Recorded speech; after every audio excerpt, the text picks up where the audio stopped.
Good afternoon, everybody. This is Robin Ayub from the Localization Fireside Chat, and welcome to another recording. With this recording today, I think this is recording number 6, and in the episode count, that would be episode 221, I believe. Congrats. So, we started 2.5 years ago, 3 years ago now, and started, and I keep telling the story about this podcast, and, we were just chatting a little earlier, Jack, just for you to know. I started as a coffee chat with people.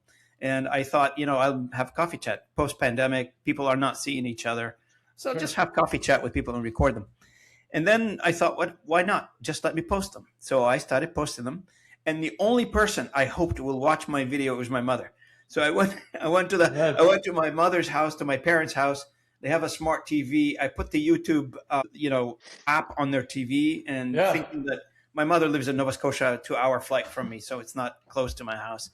And I'm thinking like, okay, when I post something new, at least it will flag it to my mother to see her son. Well, fast forward 3 years now, 220 episodes and 2.5 million views every 7 days. And we just passed trending at 600,000 downloads for the past 3 years. So doing okay. Congratulations. That's great. Thank you so much. And I love talking to new people every day, such as yourself, Jack. Can't wait to get to know you. And for the audience, this conversation is going to be very interesting today. We're going to be talking about various aspects, but let me give you a bit of a background on this one. So most sales leaders I talk to have done AI demo. Many of them have approved AI budget. Very few have changed the way actually measure how AI impact, or what are the impact of AI, or how do we measure things from a KPI perspective. If you measure whatever you're measuring, if you're measuring sales performance, if you're measuring whatever you're measuring inside of your organization. Obviously AI added to our productivity collectively as a humanity. Take it from me, for example. I called myself an army of one. Before I got heavy into AI, it used to take me, for instance, 3 weeks, 4 weeks to produce one episode. Now I wrote my own AI programs that I developed later on based on my technology background. And now each episode takes me about an hour and a half to put it together. From a post-editing, branding, uploading, all the socials around it. It really impacted how we do things. So my guest today, and Jack Siney, did I pronounce it correctly, or do you pronounce it differently? It's fine. No, it's great. It's great. Jack Siney is the CRO and from FrontRace. And Jack and I today, we're going to get to know a little bit each other. We're going to get to know what FrontRace is about. And he's also the co-founder of, you probably have a founder and division of responsibility. You handle the revenue, somebody else handles something else. Is that how you have it divided? Yeah, I have the business side and my co-founder has kind of the tech side. So. Absolutely. As we get started here on this conversation, if you don't mind, Jack, everybody gets this question at the beginning of our conversation. Just to give us a little bit of background on who you are, Jack, and the company, et cetera. What brought you here? What's your story? If you don't mind. Sure.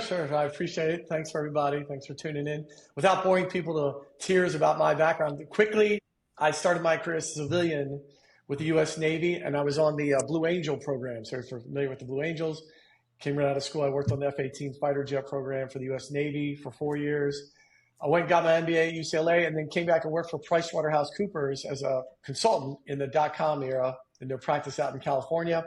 After working for those two huge, large organizations, the thing that it taught me most is I never want to work for a large organization again and all the bureaucracy that comes with it. And so since then, for the last 25 years, I've been an entrepreneur, a serial entrepreneur. Had a startup in the public safety space, working with law enforcement and public safety agencies around the United States. And then once we sold that entity to a big corporate company in California, and then dovetailed into GovSpend, which was a company that helps companies sell to the government. So we aggregate government purchase order data, share that with companies so they can do business with the government more efficiently, which then dovetailed into what is now FrontRace, application we used at GovSpend to help folks analyze what actually drives success and putting AI into that. So that's my career path. I've had a couple notable, fortunate, blessed exits, and really, like everyone else, I say today, every company's playing the AI space. Even companies like a furniture company or somebody you think would have no AI. When you go to their website, everybody talks about AI. So, of course, we're in that space. So fun. Well, it makes me laugh. definitely there's a hype out there, and there's a fiction quite a bit around I AI agree. I totally agree. and I how it's totally being agree. used and where it's being used. And we can talk about the philosophy of how people are tend to be lazy when you give them a tool that seems to reduce the amount of effort that they're supposed to exercise on certain things. They're just normally humanity, right? We all take the easy Yeah. way. Yeah. You mean I can press a couple of buttons or give a couple of prompts and it produces what it's supposed to produce? And if the answer is somewhat yes, I'm taking that. I don't want a definite yes. I'm not waiting for a definite yes. Yeah, so funny. Yeah, I say all the time, is AI is amazing, right? We're an AI company, and is AI doing amazing things, particularly on the tech side? Amazing. I just think on the business commercial side, there's a long way to go. And if you, as you just said, if you just plug in AI to some query or something you're doing and don't dramatically double check it and push back and what have you, you are going to wind up with egg on your face, as Deloitte did last year. Deloitte, one of the biggest consulting firms, sent out a client report that had fake references in it, fake names, and had to then return money to their clients. So just on the commercial side, there's some things we can do to help, but definitely a long way to go to make it repeatable and great. So just explain to me something, like just to get to know a little bit about your background. That's pretty interesting. You were in the military, you moved to the commercial side or the enterprise I was side a of it. civilian. No, I was a civilian. I was never enrolled in. I was a civilian working for the Navy. Yep. But how did that work structure from moving from that to the private enterprise? What did you see different?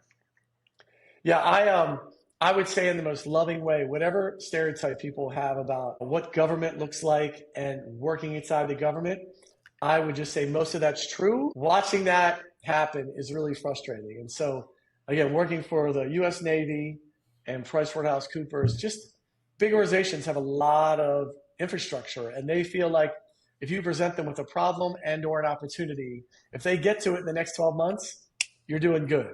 And so that is just a struggle in my personality, because I'm one of those, oh, there's a problem, we need to fix it tomorrow. And the process of working through the red tape and getting all the approvals, just really a struggle. And so my biggest takeaway is, again, I knew I could not do that for the rest of my career. I don't know how people, it's great. God bless those big companies. They employ tens of thousands of people. Amen. But for me, it's just very challenging. So. And then you moved from that to a larger corporation, in which you mentioned earlier that the bureaucracy of a larger corporation did not suit you well. No, not at all.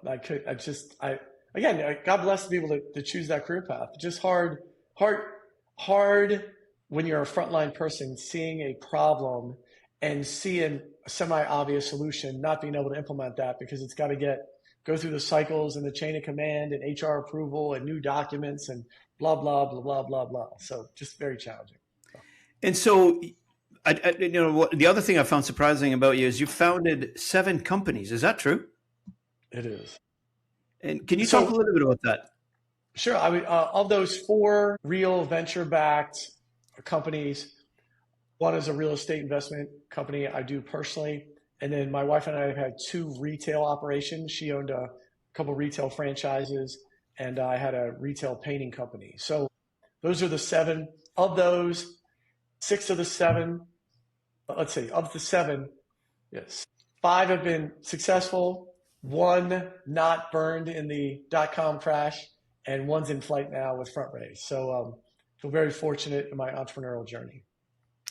And what about GovSpend? Can you talk a little bit about this one? You scaled to acquisition. Sure.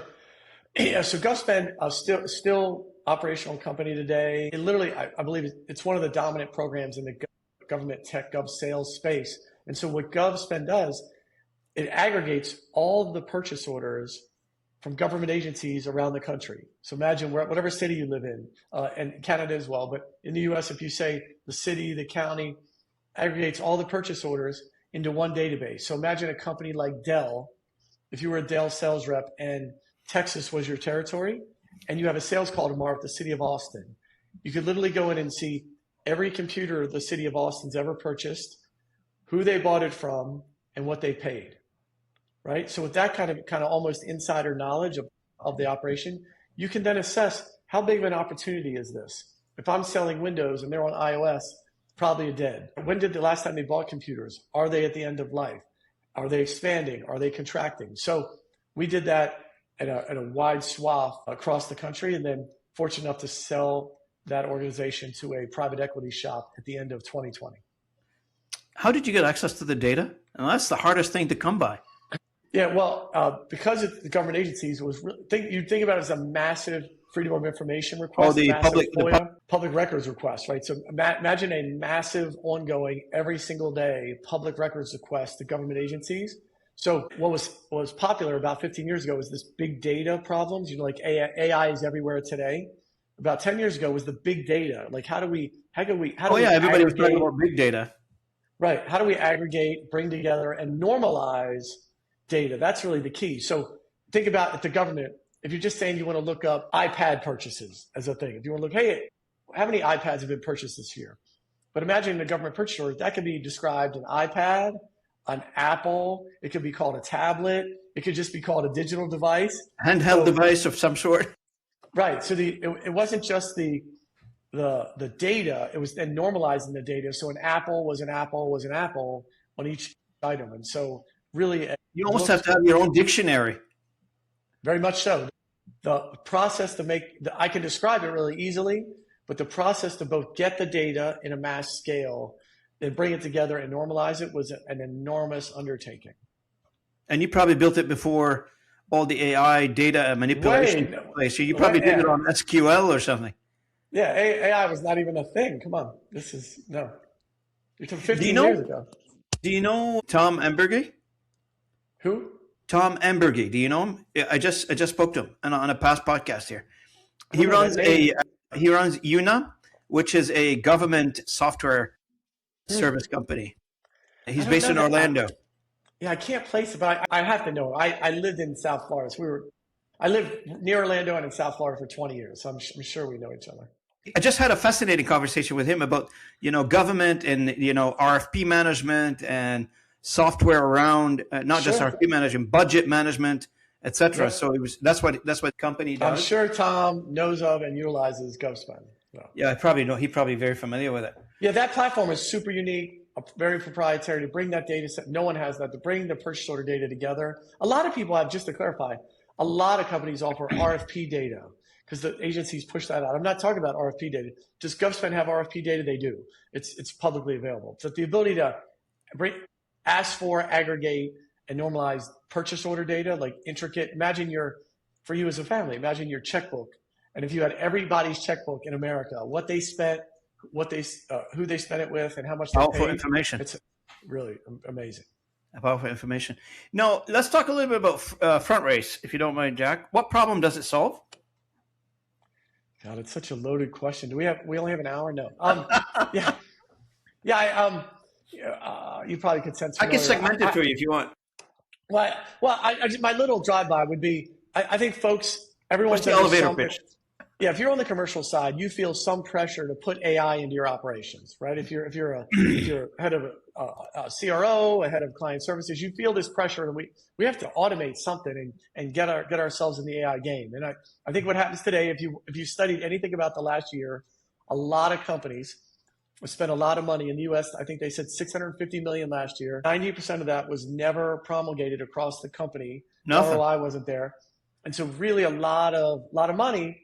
And the ROI really lacking. So then it's like, why and what's happening? And so let me just quickly, I'll share what we think that problem is, which is for AI to work, it needs two things. It needs data to work off of.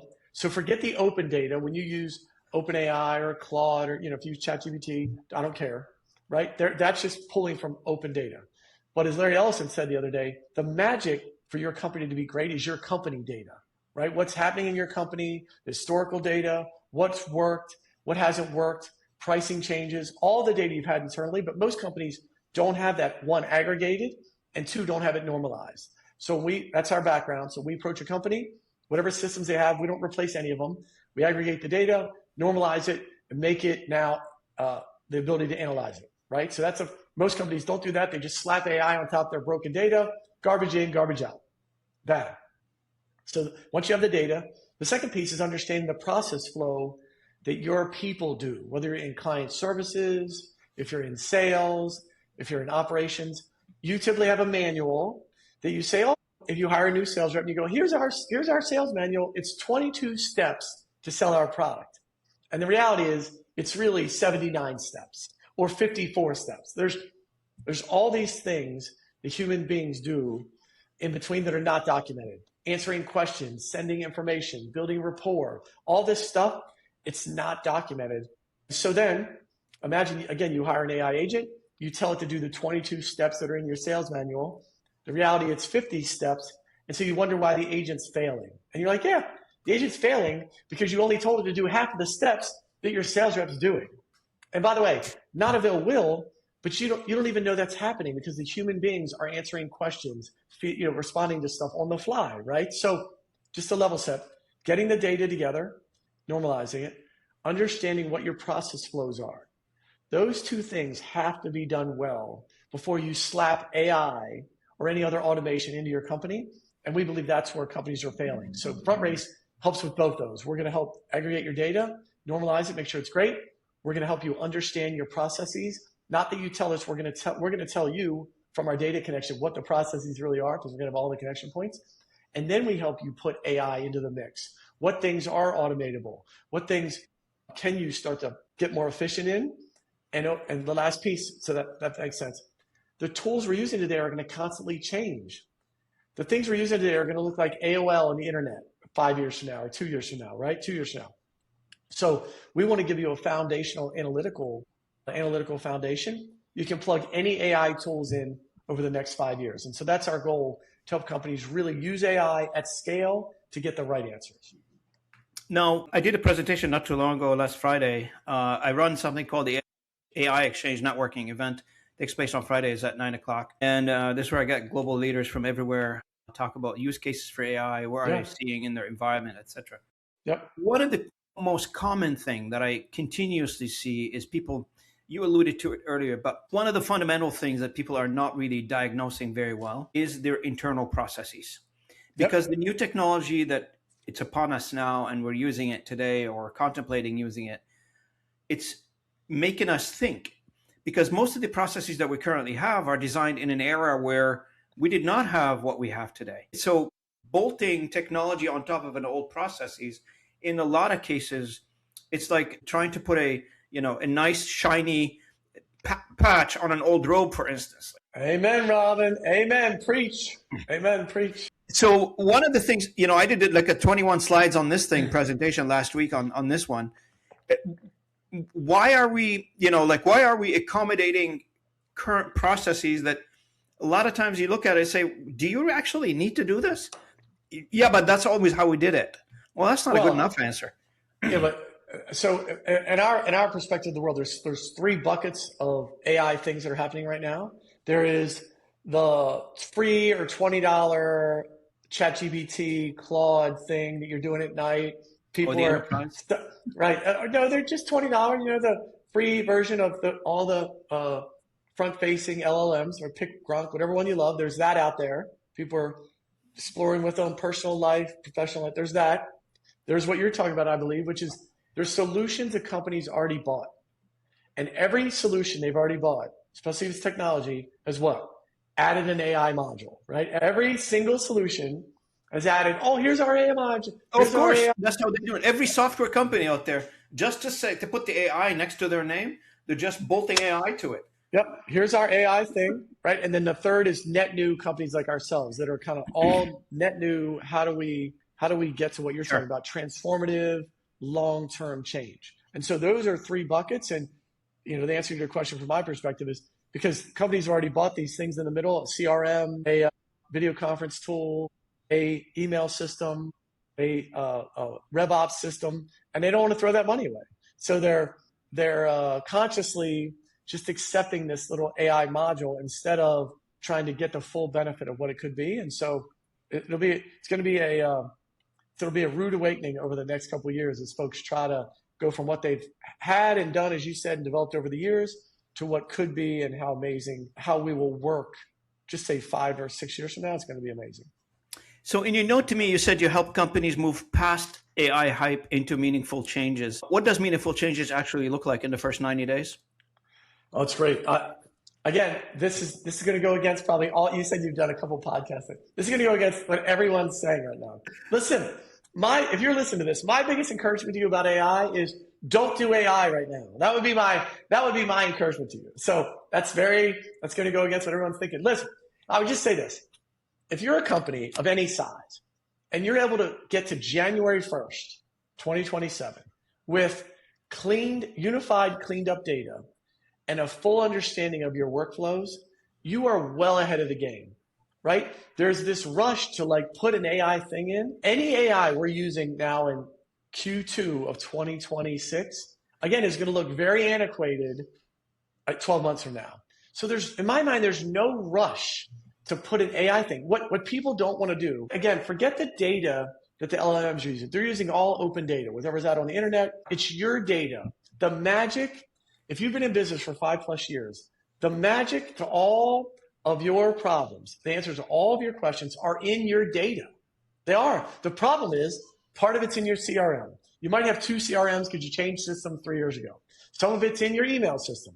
Some of it's in your video conference system. Some of it's in your finance system. And you don't know. And that, if you can fix that problem, get your data unified, cleaned up, and standardized, and then know your process flows, whatever ones you think you're going to target at a micro level. If you can get to January 2027 with a great handle on those 2 things, you will be poised to explode. And maybe you say October 1st. Maybe you don't take the whole year. Maybe you just take the next couple months. But that's going to be way better than you taking your crappy data, slapping an AI agent on top of it, hoping that it drives some efficiency. And all you're going to wind up doing is either screwing up the strategy of your company, firing people you should have never fired, or getting yourself fired because you're going to make some bad decisions based upon bad data. Now, to explain to the audience what data example of instance of a data that perhaps you're thinking about from an audience perspective. So what is data? So just to give you just to give the audience some example, Jack, for instance, I worked with an organization where we had Salesforce. Yep. Salesforce has a CRM for all of our sales team. Over the years, Salesforce has accumulated the instance that we were running, many duplicate contacts, many bad contacts don't exist anymore, bad emails, bad telephone numbers, expired information. People moved on from their position. They're no longer working with certain companies. And if you go look around and you say, there's gazillion records in that instance of Salesforce, I don't know if I can trust 10% of it. Yep. So if you were to run an example, if you were to say to yourself, well, I want to build an AI that can handle top of the funnel for me, but I want to base it on this particular CRM that I have. Well, that's a risky maneuver. Why? Is because you're probably going to end up running into a lot of bad contact information, a lot of bad data in your database, in your data set. That's going to result in sending information customer facing. That's going to end up looking bad for you, and it's not going to do any results for you. That's what Jack is talking about in terms of bolting AI on top of a bad system or bad data, not bad system, but bad data that already exists. Fix your data. Can I add another paradigm that sometimes we just forget? This is so real. So you don't have to believe me. You can go research it yourself. We started on the commercial side with this CRM technology about 45 years ago. So in the mid-1980s, we started to put CRMs, and then we added pipeline management stuff, and then we did email systems, and now we have Slack and revenue ops systems and all this stuff. So most companies have 6 to 12 systems that they use. All this automation on the commercial side, and I'm just going to tell you the following. We're no better today. Shocking. The following is going to shock people, but it's true. We're no better today at hitting forecast, knowing what our sales reps are going to do, and helping develop our team. We're 45 years into this. Public companies, you can go research it. In fact, if you really research it, we're worse. Shocking. Having Salesforce, Gong, Slack, Pipedrive, whatever, we're worse at forecasting. Worse. How can that be? And I'll just add this. If you think that's not true, it's forecasting and developing your team. Doesn't every team have the following? If you have 10 reps, or whatever pro rata this, you have 10 reps, 2 or 3 of them are killing it. 2 or 3 of them are crushing it. They got it. The other 7, 6 or 7, are average or below average. And every head of sales has no idea how to replicate what the top people are doing. That's been going on since the beginning of time. The entire business runs on the 80-20 rule, Jack. but the head of, what's funny, I had a huge team, I had a 100+ person commercial team. When the board or the CEO walks over and says, hey, Robin, Chuck, Mary, and Susan are crushing it. Why is that? Then with all the tech, all the analytics, all the KPIs we have, you know what we do? We make up something. Well, she's just better at closing. Mary has a deeper pipeline. Tom's just better at the demo. We literally guess. We still 45+ years into this. It's making up stories. We do. And so that paradigm is what FrontRace was created to fix. We believe the difference between these top people and everyone else are 20 small things. I want to repeat that. The difference between your top people and your average people are 20 small details. It's not the big things. Everyone knows the big things. Everybody knows the pitch, the demo, the pricing, FAQs. Everyone knows that. It's 20 little things that your best people are doing that we've not been able to measure before AI. And so what AI is doing now is shining a light into those 20 things and letting you now have success and be the greater ability to hit forecasts, and develop your team. Now, I love the idea of centralizing the decision making. I love the idea of centralizing all these, you mentioned earlier, there's many data sets out there in a variety of data warehouses or data repositories. And now the full picture is coming, into one focus, one lens, basically, through what you built at FrontRace. Was that something predetermined? That's what you wanted to do, to get all that information into one lens? Did you design it that way, those 20 little things, or did they come out through the pattern of analysis? Yeah, a couple of things. So the 20 is different for every company. So we look at a couple hundred. I use 20 as a benchmark, but the 20 is different for every company. But the evolution of FrontRace is out of our last company. So at GovSpend, we had a large team. I mentioned 100+ folks. COVID happens. March 12th, 2020, we all go home. Oh, COVID's bad. Everybody go to your house, right? Now, picture this. We all live this. June 10th, I don't know, what is your team doing? They're now at home. What used to happen organically in the office, you'd see each other. You could listen to somebody close a deal. You could share deals. Enterprise organic learning happened amongst people. You sat with people doing the same job. You would organically get better, water cooler talk, have lunch with each other. All that's gone. All that's gone. And so we spent about 6 months starting to build what now is FrontRace, which is the ability, hey, what are our people really doing? And not any way to micromanage them, just to, if we hired a new rep, what does success look like now post-COVID, working in your house in a very different work environment, right? And so that was the genesis of FrontRace, and now that's exploded, obviously, with AI. So if you take the core of FrontRace of trying to connect the data and figure out what drives success, and then add as you mentioned, the ability to expedite that with AI, that's how we got here with FrontRace. So what patterns are you seeing in companies that are getting fastest in terms of results? Like what are patterns emerging from the companies you're talking to that is delivering fast results to them after FrontRace? That's great. That is such a great question. So I would just say we do a myriad of things, but I'll just tell you one people can really relate to. All right. Again, just like we've had 45 years of technology, we're no better at forecasting and no better at developing our team. No. I'll tell you the other one, it's so true. Somehow in the business world, in the sales world, we decided to let the AEs or the account reps control the pipeline. Now, think about what an inherent conflict this is. Oh, I managed a few of those, Jack. I can give you stories. The person whose job it is to have a big pipeline and needs to close deals manages the pipeline? I mean, they're not objective, number one. They think they're closing every deal. Two, if they think the deal might be dead, it doesn't overvalued. That's what killed me. Always overvalue a deal. Never kill a deal. We never think a deal's dead. We then just push out the close date.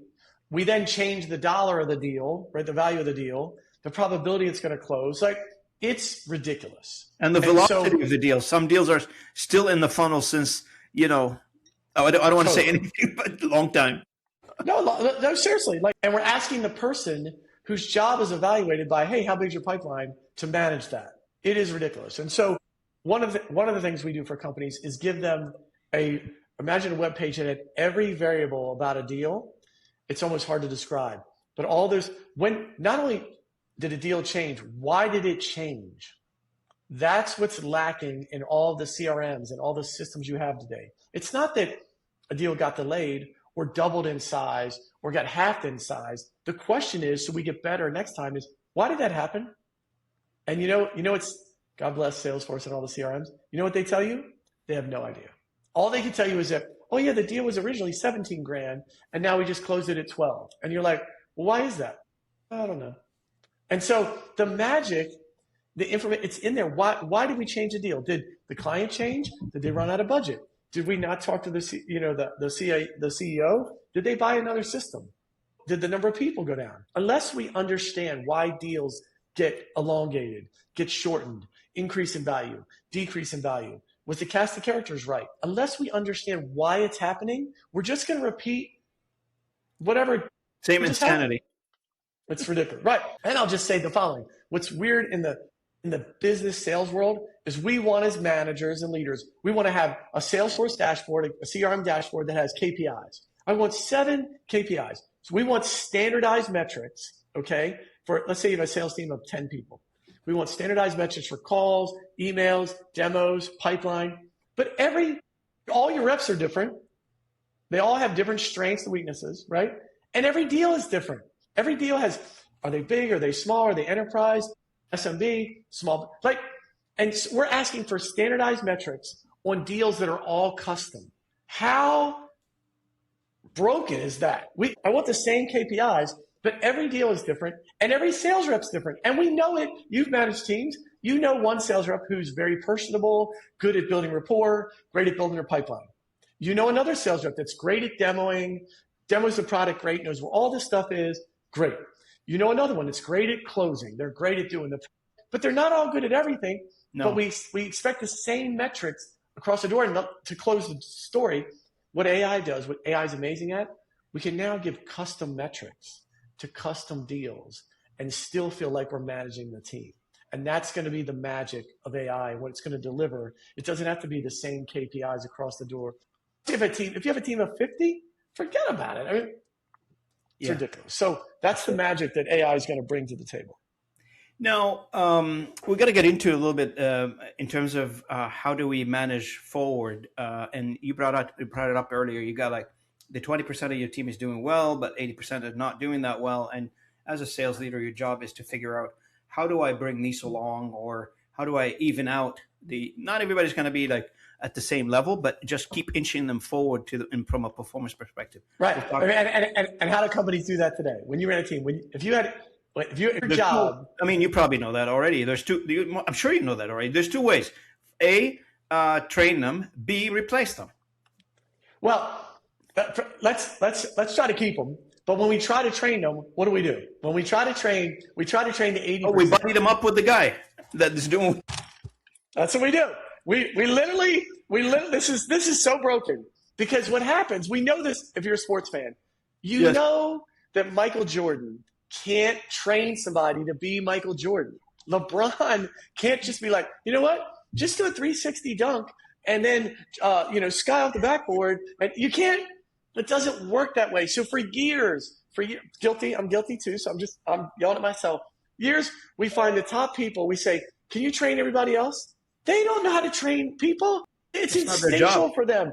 They're just doing it. Sometimes they're like, I'm not telling you, right? So let's be honest. Sometimes the best people are like, I'm not telling you.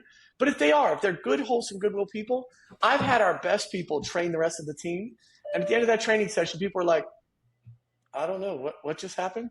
The best people a lot of times don't know what they're doing. It's just inherent. It's innate. They're doing it because it's who they are. And so it's our job as a company, as leaders, as managers, to pull that data out of them and share it with the team. Not ask them to do it. They're not even good at training. And a lot of times they don't even know what they're doing. They do not know what they're doing. With all the advancement that we've currently have, and, I've managed salespeople for all my life. And I just left my big corporate world in November last year. And I'm on my own now doing sales consulting as well. Fractional CRO for a few people, a few companies, I mean. One of the biggest thing is that I always struggled with, we've got all the tools, we've got all the technologies, we've got everything. However, today, in many large corporations out there, and I want to say 80% of them, they are still struggling with logging email traceability back to the CRM, and they're still downloading that little, I hate it so much, the Outlook plugin for Salesforce and any other CRM. So we can now take an email from Outlook or whatever email system you're using and log it into the CRM system. We have not yet figured out how to centralize all these communication, because this is what AI is going to be looking at. We have. That's exactly what I want to get into this conversation with you. Because if we're not centralizing all these behavioral notes, if you will, how did the customer react? Is the revenue trending down? Did they refuse the last order? Did we sent them a couple of quotes? Did they refuse those quotes, or did they accept them? Those are behavioral indicators. They're all going to come into a picture here. How do you deal with all these centralization? Yeah, it goes back to, again, we make it sound easy, but it's not. It is literally... The good ones make it sound easy, to be honest. Well, the first part is whatever systems a company already has, we start to piece that data together, right? And that's just, no one has perfect data, and no one has data on everything. But that first step is amazing, because then imagine, I love the analogy I always use, imagine you have a calendar. So if you're listening to this, you have your calendar for next week, right? If you visualize your calendar, there's times that are booked, right? It's like, here's the times that are booked. You have meetings scheduled. You're going to go to lunch, whatever you have your calendar, right? And then there's space. There's white space where right now there's no obligations, right? That's what a company's data is like. You don't have the full picture. No one has perfect data. But what we'll start to do is we're going to fill your calendar, right? If, hey, here's all the things you have. You know when the emails are sent. You know when the call was made. You know when you sent your proposal. You know when it was signed. You know when the lead came in. We'll fill that in. And then what we work with companies is figure out, hey, here's a big chunk of blank space. What is that? Go ask the rep. What happened here between 2 and 4 Monday? Oh, I was on LinkedIn prospecting and connected with 40 people. Typically a great use of time. Okay. So we go back to the client and say, hey, this 2 hours every day is spent on LinkedIn. Do you want to track that? I would. The answer is right. Now, we let them decide. Maybe they do, maybe they don't. But if they do, then we go get a plug-in for LinkedIn and go, hey, let's track that data on it. Maybe it's not LinkedIn. Maybe it's text. You know, some people are heavy texters. Hey, do you automate your text? Let's track the text. Some of it is in maybe video conference meetings. Some of it could be in some automation system they're using. Like, we go back to the company and go back to the reps and go, hey, this effort is not being tracked. Do you care? And if they care, let's find a tool to track it. And if they don't, fine. We'll just say that's a blank space. Right. We won't know. So fine. Yeah. But we don't care. But what we're trying to do is give the fullest picture we can to go, hey, your best rep, here's what it looks like in a week or a month or a quarter. Here's what it looks like at a micro. By the way, let's be really clear. At a micro level, not that we want your people to look at that, but then we want to summarize that and give them the right signals to be successful, right? We're not asking them to repeat what Bob or Mary's doing to crush it, but we'll understand what they're doing and then serve it back up to them as signals and learnings and trainable things that they can repeat. You published a white paper titled The 15 AI Truth Every Sales Leader Will Face in 2026, based on real implementation work, I'm assuming you did across hundreds of other companies that you worked with. Totally. Walk me through a few truths that surprised even you. The one you said, oh, you know what? I have led big teams. I did not see it coming, that kind of thing. Well, the biggest ones we've already talked about. So that white paper is online if folks want to get it. But it is this, I believe it's very counterintuitive today. Like, folks are trying to rush out. When they hear, what's your best advice about AI? The people are rushing into, get the solution and get this up. We really try to slow people down and talk about getting their house in order. And so that's what we talk about. We already talked about data and process. And we talk about how in the commercial side, the AI tools, again, I love AI. We're an AI company. It's not ready for prime time. Like, people just feel like this thing of like, oh, plug it in, it's going to work. Mark Cuban said last week, it's so true. Whatever AI tool you're using today, if one of these $20 free ones, if you take the same question, the same data, and run it in your AI tool, your LLM, 3 times, you'll get at least 2 different answers. And if you push back at all and go, I don't think that's true, or I don't like that answer, it will completely change its answer. So if you don't think that's true, go try it. And so I do try it. yeah, it's unbelievable. And people are putting their jobs on the line. They're making strategic decisions about the way they don't understand how the LLMs work and how they join data together. And people are making some really bad decisions. And so again, we just encourage folks to get your data in order, get your process understood, and then start to understand how the models work, because we're way in the weeds here. But one of the things FrontRace offers, we've all heard this, that the LLMs hallucinate or drift. We've all heard that, right? If you leave it alone long enough, it'll drift off course, right? Or hallucinate things. Well, one of the ways you stop that is you have to give it flags. You have to give it concrete data points along the way so it stays on task. And if you don't do that, you will wind up in a weird place. And so it's one of the things FrontRace does for companies is put in the flags. And so those are just some of the things that companies aren't thinking about. They just think, I'm going to plug this AI tool in. I'll come to Claude Cowork. I'm just going to put in my data and off we go. And it's like, please don't. Because I don't say that. Don't come work with us. You can do whatever you want. You're going to get fired, or your company is going to really struggle because the LLMs are piecing together data. Let me be really clear what I'm about to say. For basic queries, they're amazing. If you ask it, who's my top rep last quarter? Got it. What was the most number of calls? Got it. But if you ask it a 3 variable query, who is my top sales rep last month who had the most demos and the most number of calls? I guarantee you with a 3 variable query, it'll give you a different answer every time. Because the way it joins, it's not right. And so just encourage folks, there's a lot of things happening out there. It's go slower and get your house in order. Then again, the AI tools will continue to evolve. And do you have a foundation when you plug an AI tool in? Can you evaluate, is it really working for you? Is it accretive? Is it helping you?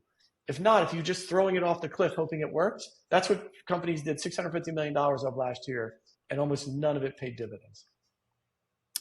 Jack, if one of my sales leaders right now listening to this conversation tonight, what is the one thing you should act on tomorrow? They should act on tomorrow? Wow, besides call FrontRace? No. Well, yeah, call FrontRace, that would be one. But do you think they should take a look at their data and figure it out, or? Yeah. To me, it's so counterintuitive. It's back to the data piece of like, what data elements do you have? What's available?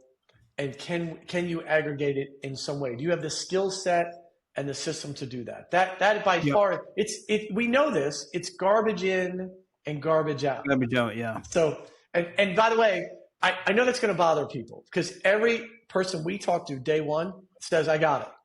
Our data's good, and I know what our sales reps do. And you're like, do you? Hey, I think you don't. I think you don't. So here's what we'll do. We'll do this for any company. We'll do a 30-day trial for you. We'll analyze your data, and we'll give you a report exactly what your sales reps are doing to win deals, the steps they're going through. And I'm going to give you a report of the things that look like when you lose deals. And I guarantee you it's going to shock you. It shocks everybody. They're like, we don't do that. I go, want to bet? Not only do you do it, I'm going to tell you the person that did it, when they did it, how many times they did it. Because when I retell them, it's all data. It's not my opinion. It's not like they went through training at Miller Heiman or Challenger Sale or Sandler. Like they're like, this is our process. Look, BS to your process. This is the facts. This is what your teams are doing, especially if you have a remote team working from home. You have no idea what they're doing at home. You know what they do? Right. They watch ESPN for an hour, do a call. Then they watch the next show on Fox Network. Walk the dog, go golfing. Right. It's not only, by the way, because what we're really talking about, it's not only what's done, it's when it's done, right? It's not just, hey, we do A, B, C, D, E, F, G. Well, how about what's the order? And then what's the gap between them? Because we've all experienced this. If you've been on LinkedIn and somebody says, I send you a connection, you accept the connection, and 30 seconds later you get a pitch, you're kind of irritated, right? Everyone gets irritated. So it's not just what you do, it's the order you do it. It's the gap between when you do it. That's what makes your best people great. You could train anybody all day, be like, it's A, B, C, D, E, F, G, and just do it. And everyone will do it in a different order. They'll do it at a different time. Say somebody will do it in one day. Somebody will spread it over a week. The magic is in knowing what works, what order, time frame, all the minutia detail. Did you do any ROI calculation on this? What is the what do you figure the ROI on this one? 10x. 10x. So people are like, well, that's very flippant. That's very Grant Cardone of you. But literally, we price it that way. So we put our money where our mouth is. You don't take my word for it. We price it per month by the impact we're going to have on your business. We price it at 1/10 of the impact we have on your business. And I'm assuming this has been validated and you've seen the results. Well, the best part is we live the good and bad of it. Yeah, so because that's on the other side too. On the customer side, has to validate it. Right. So if we're not impacting your business, we don't get paid. So we're greatly aligned. So when we created FrontRace, we wanted to do a couple of things. I want to do two things as somebody who's had some entrepreneurial success. I wanted to let people use the software before they paid us, because everyone showed at my door. I had a big commercial team. They're like, buy this. Give me 20 grand and we'll prove it works. Give me 30 grand and we'll prove it works. I was like, prove it works and I'll give you the money. I don't want to do that. So we show up and say, let me prove to you it works. I believe in it so much. I'll prove to you it works, whether that takes 30 days or 60 days or 90 days. So before you ever pay us, I'm going to prove to you it works, one. And then two, I want the price point to be such a no-brainer. You're going to be like, of course, I'm getting 100 grand a month out of this. I'll pay 10 grand. Or I'm getting 30 grand. I'll pay 3 grand. It's the proportions will be so 10x. It's a total no-brainer. So those are the two paradigms we built the company on. Now, we've talked a little bit about, a lot of how sales managers have been measuring things in the past. And so wrong. Of course. I mean, they're using old data, right? So, I mean, the same, how many meetings, how many demos you've done, et cetera. There's many KPIs that they put in place. But those are all, I don't want somebody to feel like I'm some dum-dum. Those are all things. Do people have to outreach and do emails? Yes, but there's no, I just want to repeat this, no direct correlation, none, between calls, emails, pipeline, and the success of your company. If there was, every company would hit goal. Everybody's running on this, because it seems to be, Jack, that everybody's running on the same theory. Activity leads to deals leads to revenue. And that formula, like the larger the number of activities, the larger number of emails, calls, demos, it's going to lead to a revenue. Not necessarily, because I've dealt with many sales team members on my side. I call them snipers of deals. These guys, they work on 2-3 deals. They know they lock them in, and they come in head and shoulder above everybody else from a performance perspective. They don't need 20 deals in their sales funnel. Right. Are those variables to success? They are. But what we're talking about, who cares if your team made 1,000 phone calls? It's the most ever in company history, and you missed goal that quarter. And you got fired. Like, it doesn't matter. Like, we're trying to identify what are the big things that determine if you win or lose a deal. That's what everyone cares about. They don't, are emails and calls and size of your pipeline relevant? They are relevant, but there is not a direct correlation between those and the success of your company. Because again, if there were, every public company would hit gold. You know how much cash on hand those companies have to invest in any system they want, and they still can't figure it out? It's the small details we've not been able to measure for years that AI now is going to open the door and be like, oh, you know what? It's not just Robin does A, B, C, D, E, F, G. He actually puts G ahead of B. Oh, and then after he does G, he actually waits a week before he does C. That's the magic. It's not A, B, C, D, E, F, G. It's not. If it was, everyone would hit goal.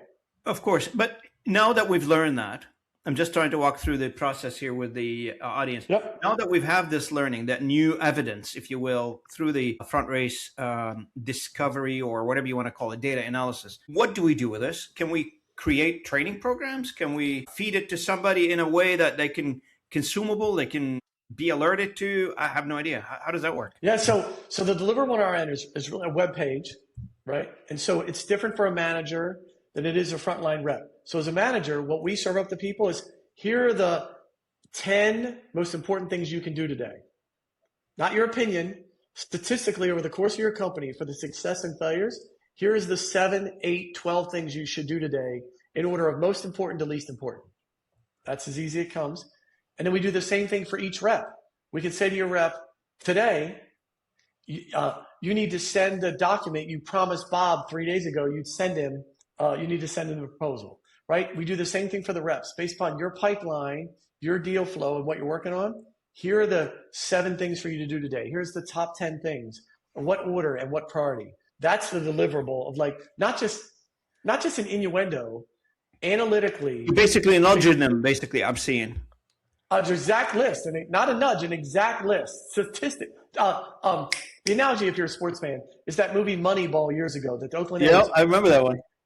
That's really what it is. Here's how to operate today. Again, not an opinion, because what happens in sales, Robin, you and I, if we both had Salesforce and looked at the same dashboard, based on our history, our careers, we may feel different about what the best next step is for the company, right? We can look at the same data and just feel different about it. You know what I'm talking about? Like we would feel different. We use the data. I don't care what the CEO's opinion is. I don't care what the CRO opinion is. I don't care what the sales rep opinion is. We're going to tell them based upon the history of the company and the data, here's the best next step for you. Do it or not, I don't care. I'm just telling you, here's what the data says. This is really exciting. You know why? Because I've been in this game for 40 years or something. And yeah. I can remember every quarter, one CEO will go in front of the board and explain why they didn't meet quota for this quarter. And you look around and you're thinking, you should have met the quota. There was no reason why not to meet the quota. Right. All the numbers are good. The dashboard all looks good. How did we miss? Yeah, how did we miss that? You've got delivery, you've got lots of salespeople on the floor managing the customer relationship. And of course, you've got managers who are managing these individuals. And if there's somebody bad apples, you already got rid of them. So to say I'm not meeting my quota, I just in my head, with all the data that's available then and now, it should be no brainer, in my opinion. It is shocking that, just like you said, a CEO would go to the board. Think about this scenario. All the metrics in whatever CRM have all look good. So in a quarter, we hit every metric we set up, every KPI, and we missed by 20%. What? Of course, then that's not right. Of course, then the KPIs are not right. I mean, we've been doing this again for 40 plus years, and we keep repeating it. It's shocking.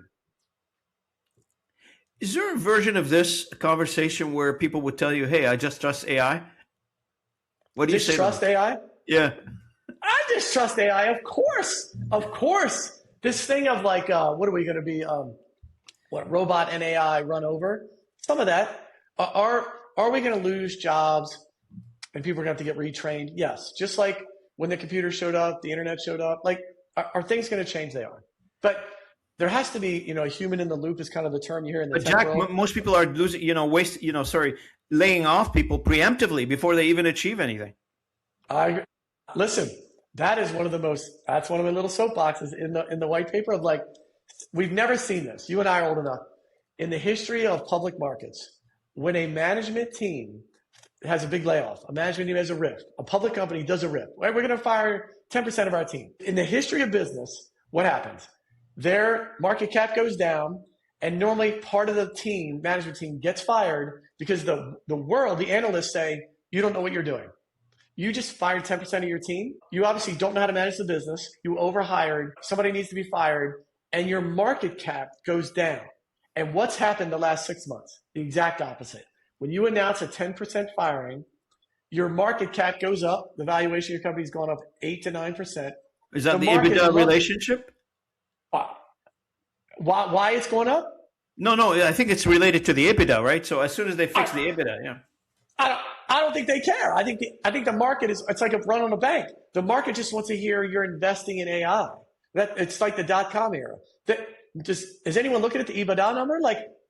Are they? I don't think the company was worth X and 8% more because you fired 10% of the people. Maybe for a little while because your HR expense, but that's for these big companies. That's not enough to move the bottom line. They're increasing the value because they go, oh great, you guys finally got it that we need AI. Whether they do anything else, so that's that is a real issue that's going to affect a lot of people because CEOs repeat what they see happening. If your whole value as a CEO is to increase the market share of your market cap of your company, well, I'll announce a layoff and say it's because of AI. Yeah. That's No, I a know, real like, thing. I'm not sure how much you know about the Canadian market, but I mean, 2 weeks ago, we had an announcement here by Rogers. That's one of our main I know telecommunication companies. Rogers. Yeah. They just laid off 12,500 people, which is amount to 50% of their workforce. Yeah. And, the question is, my neighbor works for them in the data centers.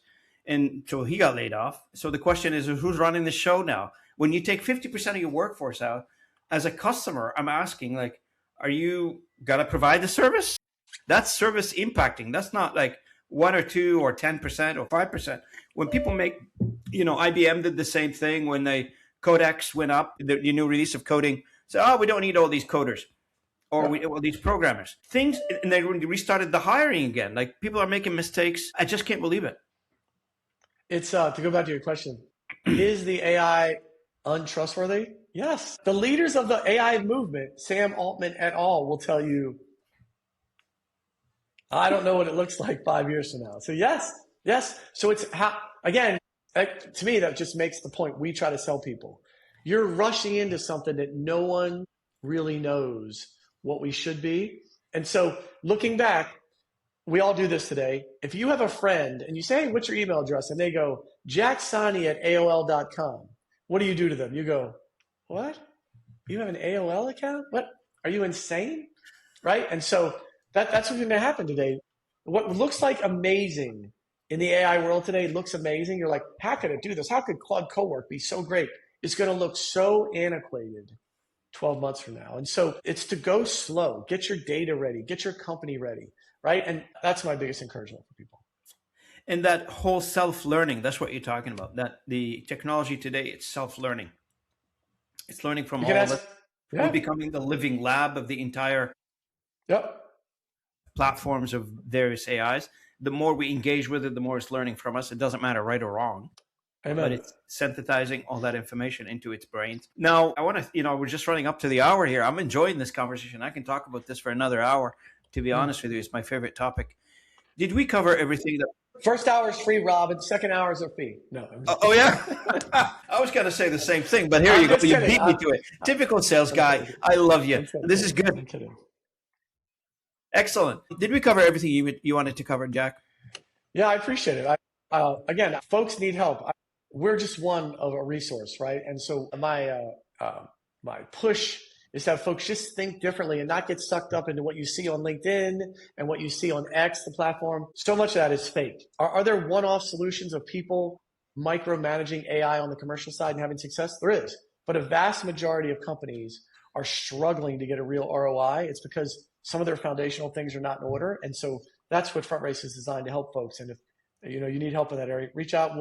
We'll earn our keep. You don't have to believe me. We'll do the whole front end part. Let me prove it to you. That's what you're saying. Yeah, let me prove it to you. Yeah, absolutely. For the audience, if you want to connect with Jack, let me know. Reach out to me on LinkedIn. We connected, Jack and I. If you need an introduction, happy to facilitate an introduction. I will include Jack's information in the post edit of this podcast when I publish it. You'll be tagged and everything. People who are following this channel, they'll find you pretty quickly. Okay. And I want to thank you so much for all this today. I really appreciate it. Very engaging, very passionate conversation. I appreciate it. Thanks for your time. Thanks, everybody. Have a great day. I really appreciate it. And for the audience, thank you so much for watching us if you're coming on YouTube. And thanks for listening in on our audio channels. And also, if you are reading our blog where I summarize the conversation that we just had today with Jack on robinayoub.blog, thanks again for subscribing to the blog. And if you are interested in the AI Exchange networking event that takes place every Friday at 9 a.m. in the morning Eastern, please let me know or head over to my LinkedIn profile, Robin Ayoub, and I'll be happy to extend an invitation to you to attend for free the networking event where you meet lots of colleagues in the AI world, in the AI space from around the world. How are they thinking about AI now? What are the use cases? And what are they trying to do in their own practice? And what can we learn from each other? It's a learning experience for all of us. This technology's got a long ways to go, as evident by the conversation I just had with Jack. And we all can learn a few things from one each other. And hopefully, this conversation that we just had today has taught somebody something valuable. And hopefully you'll come back and visit us again on the channel. Thanks again to everybody. Thank you, Jack. I really appreciate it. And I'll see everybody at the next episode. Thanks, everybody.